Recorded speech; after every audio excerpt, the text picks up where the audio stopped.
স্কিনের কেয়ার তো আমরা সবাই করে থাকি, আর সেই কেয়ার নেওয়ার জন্য আমাদের কিছু স্টেপসও মেনটেন করতে হয়। যেমন প্রথমেই ক্লেনজিং প্রসেস। তবে ক্লেনজিং এর পরের স্টেপটা কি সেটা কি কেউ জানেন? আপনারা হয়তো ভাবছেন ময়েশ্চারাইজারের ব্যাপারে, বাট ক্লেনজিং এর পরের স্টেপটা কিন্তু আসলে টোনার ইউজ করা। আর তাই অন্য সব টোনারের মধ্যে আমার সবচেয়ে ফেভারিট হলো রাজকন্যা অল পারপাস টোনার, কারণ এই টোনারে আছে হোয়াইট টি, গাঁদা ফুল এবং চন্দ্রমল্লিকা ফুলের এক্সট্রাক্ট, যেটা আছে অ্যান্টিঅক্সিডেন্টস এবং অ্যান্টি ইনফ্লামেটরি প্রপার্টিজ, যা অ্যাকনে প্রিভেন্ট করে, স্কিনকে ব্রাইট করে এবং স্কিনকে রাখে ময়েশ্চারাইজড। তাছাড়াও রাজকন্যা অল পারপাস টোনার স্কিনের পিএইচ লেভেল ব্যালেন্স করে থাকে, যা স্কিন কেয়ার রুটিনে স্কিনকে নেক্সট স্টেপের জন্য অনেক ভালোভাবে প্রিপেয়ার করে। এটা ব্যবহার করতে চাইলে আপনারা খালি হাতে অথবা একটা কটন প্যাডের সাহায্যে পুরো ফেসে অ্যাপ্লাই করতে পারবেন।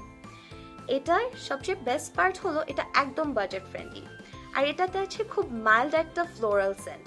তাছাড়াও এই টোনারটি প্যারাবেন ফ্রি, অ্যালকোহল ফ্রি এবং আর্টিফিশিয়াল কালার ফ্রি, তাই এটা অল টাইপ স্কিনের জন্যই সুইটেবল।